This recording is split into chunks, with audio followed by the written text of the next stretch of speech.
Hello everybody, this is toysareruss, and for this new figure unboxing, comparison and review video, I'm going to be looking at this particular figure in here. Now, if I'm being completely honest, I don't even remember who exactly has made this, but this has intrigued me from the start. This is what I believe to be a complete knockoff of the Generation 1 original Black Zarak figure. So in a second, I'm going to be opening it up.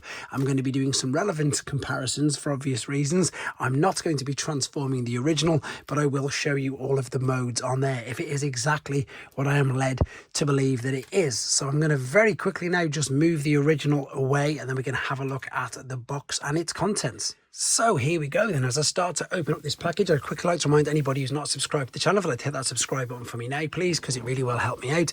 And also to thank Shozy, because that's where I got this from. And there's going to be a direct link in the description if you want one for yourself. So as we can see, this is definitely a Generation 1 Black Zarak figure. They are calling him Dark Scorpion Giant. It is clearly nothing to do with Hasbro or indeed Takara. And as I said, I didn't even think this was coming out. I remember just seeing something on Shozy ages ago, and I wanted to have a look at it, and oh my days, yeah, that's a black Black Zarak figure. I was expecting something of perhaps a little bit more, what's the word I'm after, like was it the Cyan Culture Scorponok, like an oversized version of him. But of course, it's all making sense now. There is a Generation 1 KO Scorponok figure, isn't there? There's a KO Generation 1 Scorponok figure is it in Japan or in China? One of the two places anyway. But this is crazy.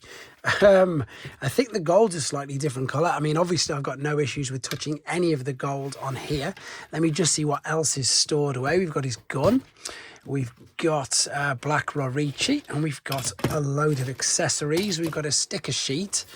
Now that to me looks like Scorponok sticker sheet. Let me just have a quick look at my Black Zarak. I think that's a Scorponok sticker sheet, to be honest. However, I'm not going to be stickering this guy up anyway. Right, what else is in there? I'm absolutely stunned by this. It is a Black Zarak figure. Right, what else have we got here? We've got the shield. This is going to make a lot of people very happy, and potentially a lot of people very sad, because obviously he does command the original guy commands a ridiculous amount of money on the secondary market. Let's just see how good this is. Again, I can't comment on the KO Scorponok because I've not seen one, and I don't actually own one, so I can't comment on that. I did want to point out there very quickly that the box I thought did look very nice, and yeah, Black Zarak it's just one of them figures that's always been a sort of favourite of mine because I've always loved Scorponok. Right, let's bring the KO one in then and have a look at him. So first and foremost, you could probably tell by my reaction, I was actually stunned that it is his Black Zarak. This is crazy. Let's get zoomed in then. So these are slightly different. Yeah, the gold is, I think it's slightly different. I'm going to have to try very carefully without breaking mine. Can't even believe I'm doing this, to be fair. Sometimes some of the things I do have to question myself and think, why am I doing this? Right, very carefully, especially with the space that I've got. So the one on the left is the original, and this one, so the face looks pretty much identical. If I'm being super nitpicky, them eyes are slightly darker blue. However, of course, this is in nearly 40-year-old toy. It could have just faded over time. Now this is that metal, that's die cast. That is die cast. This isn't. This is plastic. This is die cast. So I suppose, depending on how you're looking at it, that's definitely die cast because it feels cold to the touch and it looks different around there. Yeah, so we've got a die cast chest at the front. Just out of interest, let's have a look. Oh, I haven't got the head in. For obvious reasons, I haven't put Zarak in because I don't want to damage any of it. These look very similar to the same colour. This is back. I can't get over this. I genuinely am shocked and stunned. So this little visor, for those of you who don't own Black Zarak, when he's in robot mode, you pop it onto the helmet that way around. Have I got it right? That's it. You can lift it up like that to make him look even more menacing. And of course, when we have a look at him in Scorpion mode, you cover up the face, excuse me, with it. I'm stunned. Okay, so the red is slightly different. It's painted in a bit bigger. It's also a much darker red, but again, let's be honest, that could be down to the fact that it is a Right, that looks different for a start.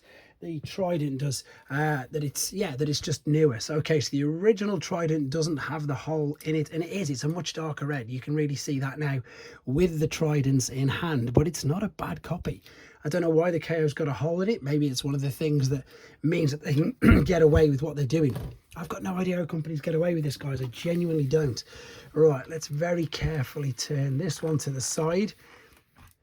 Oh, my leg's starting to come apart off there, so that's not a good sign. I've got some typical. I've got everything damaged. I've got something damaged which isn't gold plastic. That's absolutely typical. So these are gonna come out.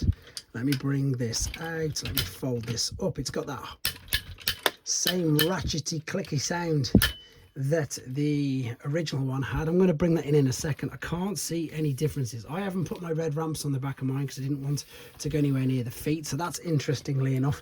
Do you know what, guys? I'm actually stunned. It's the Generation 1 mold with just a few differences in what looks to be the paint apps.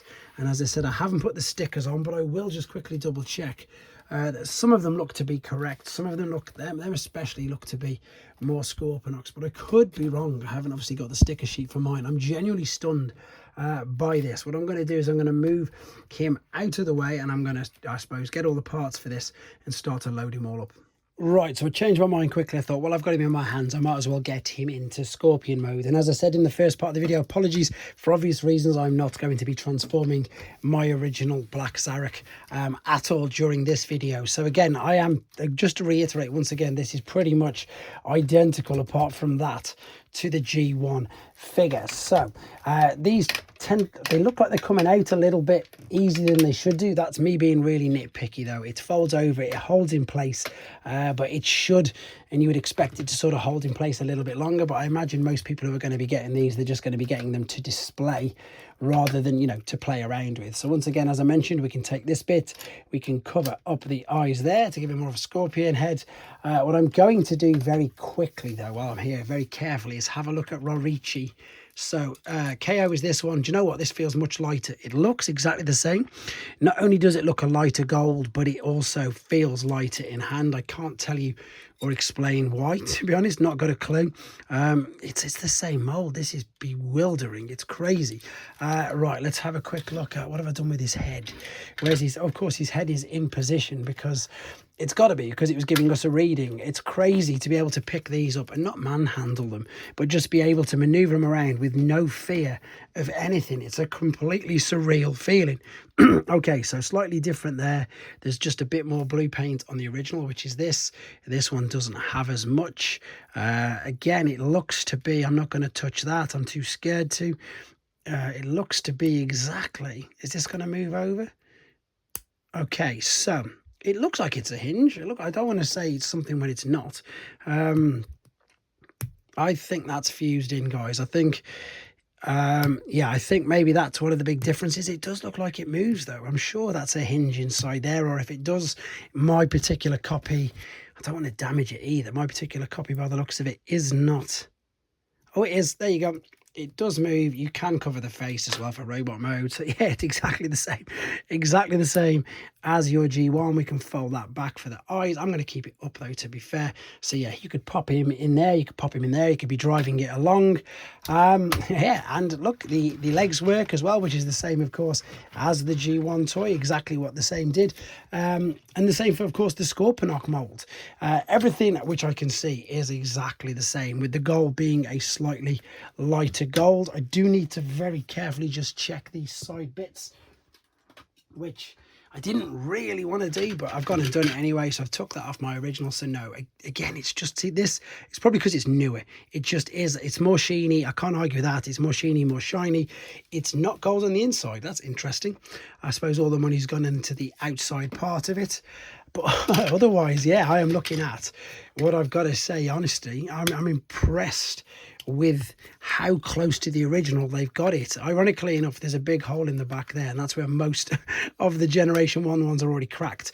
And it is, of course, to allow that to fit into there. So the alternate mode, as you can see, it's a giant scorpion. It is brilliant. And as I say, the only negative thing is that this seems to come off.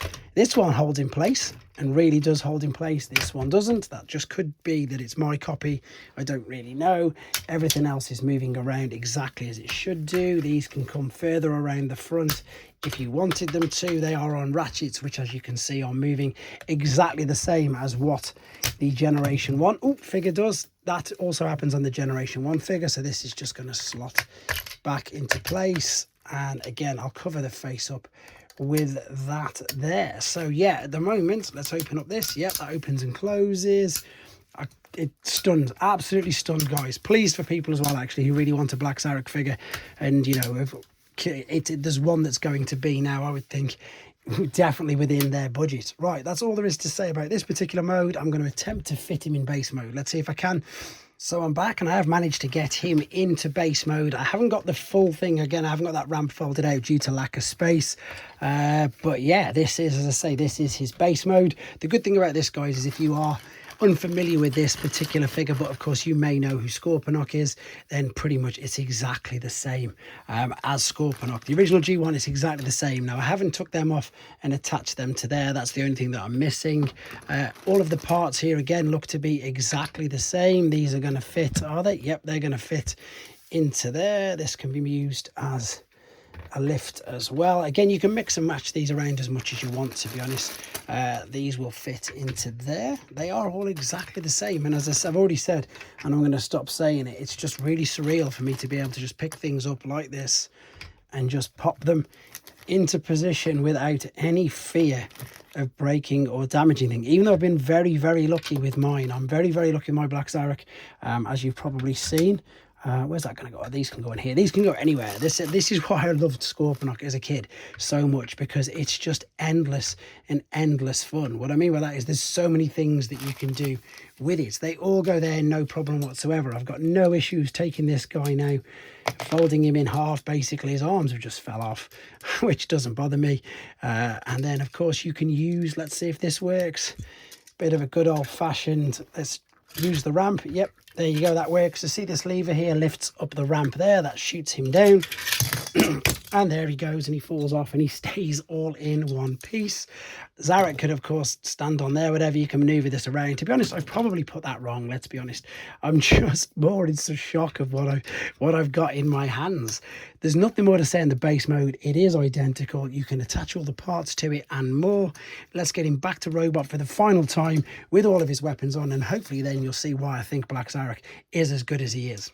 Okay then, guys, back for the final time with him in his robot mode. And funnily enough, I think I'm going to do a transformation tutorial on this. I wasn't going to, but I think a lot of people are going to be very interested in this figure, so I will be uploading that separately. And also, it's very obvious now why he's got a hole in the trident, so he can hold onto the spear really, really well. So this is him in all his glory, even without all of his stickers. I'm sure you'll agree he looks fantastic. He is, yeah, just so good, and I'm incredibly stunned by how, I suppose, good a KO this is. It definitely is the same mold.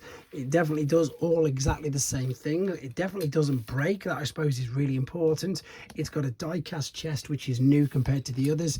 If you want to be super nitpicky, the gold is a slightly different color, but that's literally it. I cannot pick fault in it. You know, I'm not intending to pick fault in it. I'm being super honest. I can't pick fault in it. It's completely stunned and surprised me, and again, I don't know how these companies do get away with it, but it definitely is a Generation 1 Black Zarak. So there you go, that was the review and the comparison. Everything's exactly as it should be. There you go. I want you to let me know what you think in the comments, and as I say, I'm going to upload a full transformation tutorial up afterwards as well, just for those who want to see it. So let me know what you think, guys. Take care. I also very quickly wanted to edit this in at the end, because I've just realised that I didn't even show you his articulation, because in all honesty, when you're normally handling a Black Zarak figure, that's probably the last thing that comes to mind. So I do want to add this at the end, just in case people do want to know, in case they've not experienced the Generation 1 Scorponok mold. So the shoulders, you can see, will go up and down on these particular hinges here, and indeed ratchets. They can go all the way up to the side. Now these do rotate all the way around as well, which is really good, of course, for all of the modes. modes. There is, I suppose you could call it bicep flexion, but it is just the way the claw moves, again on a clicking ratchet, which is great. There is no waist swivel at all. That is one solid block. I can't get over that. That is cold. It is definitely die cast. The legs though, which you can see inside here, will kick all the way up to there. They will kick all the way back if you just keep maneuvering everything out of the way. Be warned though that this does catch on the side sometimes.